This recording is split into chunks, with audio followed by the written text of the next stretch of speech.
fasteners. What are they used for? Just holding fairings on and things. So that you'd put there like that, and you just turn your screw and take it off. Okay. As opposed to having the bolts through it, but I've got to work out how to do it.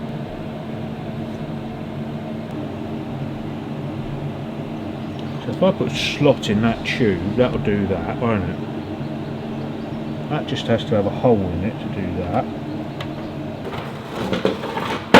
And we can make a bracket, put a slot in there, and then that, you see, pushes in and then holds it. You go like that, twist it and it pulls it in. Okay.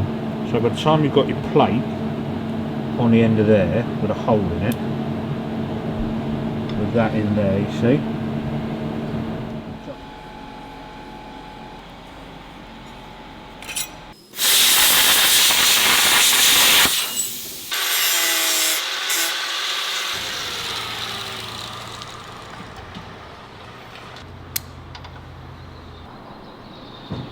You don't really want them in line, do you?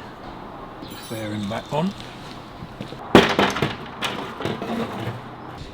What I'm thinking is you want that to go there, but if you put those two screw holes in line with those two, they're going to clash, so you need to have them sort of like that. Okay. So how's the bracket going to work? What, that bracket? Yeah. You drill a hole in it, you bolt that to it, and you weld it to there, so that's inside there. Okay. Cut slots in that. That's pop riveted on there, or screwed on there. You push that in and twist it. Okay, got it. So I could go straight up and down with that, because that will marry it to that line there. I'm going to get marks, it's an aesthetic thing. You have to put these in at a different angle from each other, otherwise your bolts clash, yeah? Okay. Are you happy with that to go in there like that, as opposed to that? Because if I put it there like that, then that... It's better there if you can. Here? Yeah. Better this way? Well, don't you? Because it goes with the line of the fairing then. Yeah, you can do that. That gives me leeway to put this wherever I want then. Yeah. Okay. Do whatever's easiest, mate. I'll complain about it afterwards. Okay, so we'll go straight across, yeah? You don't care, do you, Stuart? I'll tell you what. Go straight across.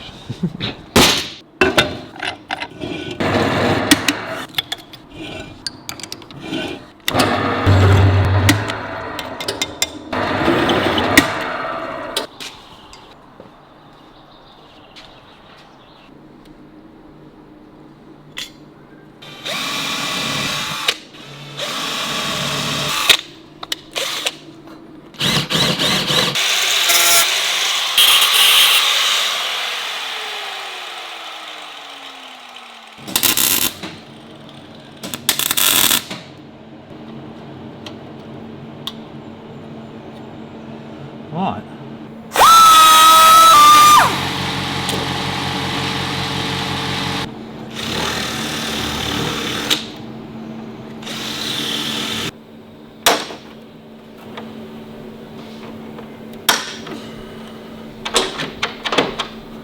Right, let's try one, see if it works.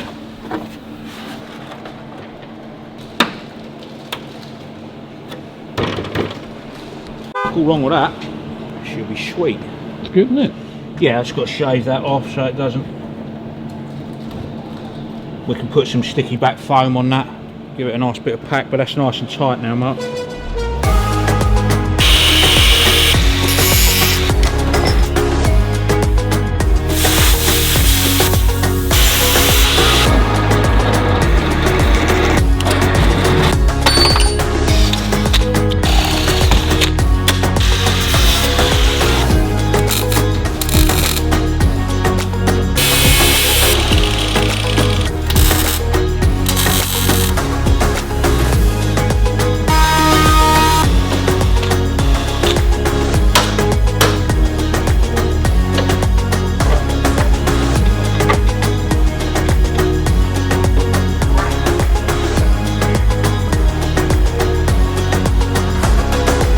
Much better, isn't it?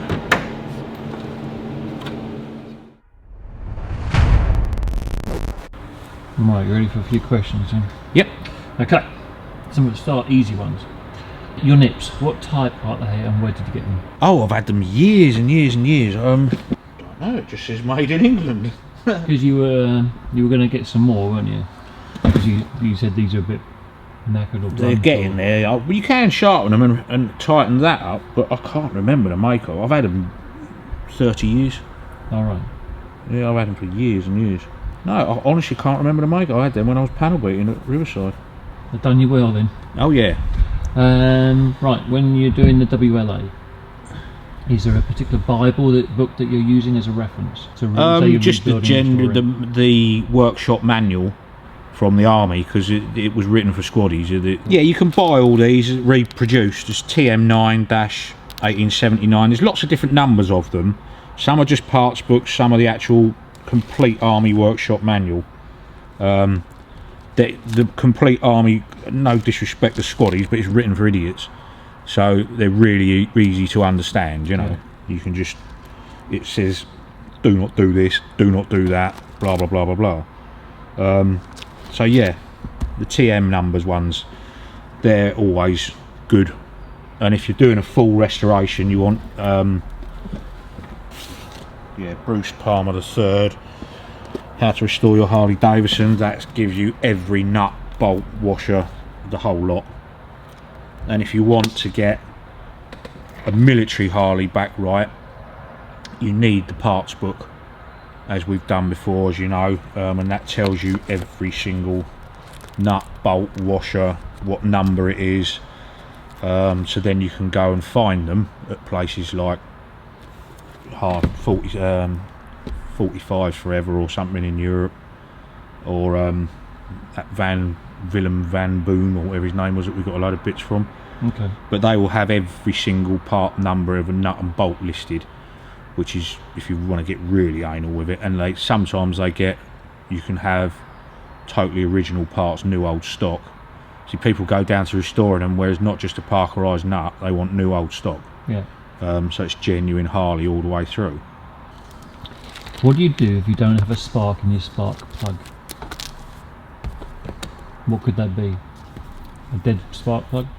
Can be a dead plug, could be a dodgy spark plug cap, could be a dodgy lead, could be no spark at the points, could be a knackered distributor cap, could be a knackered condenser. Have you got power supply?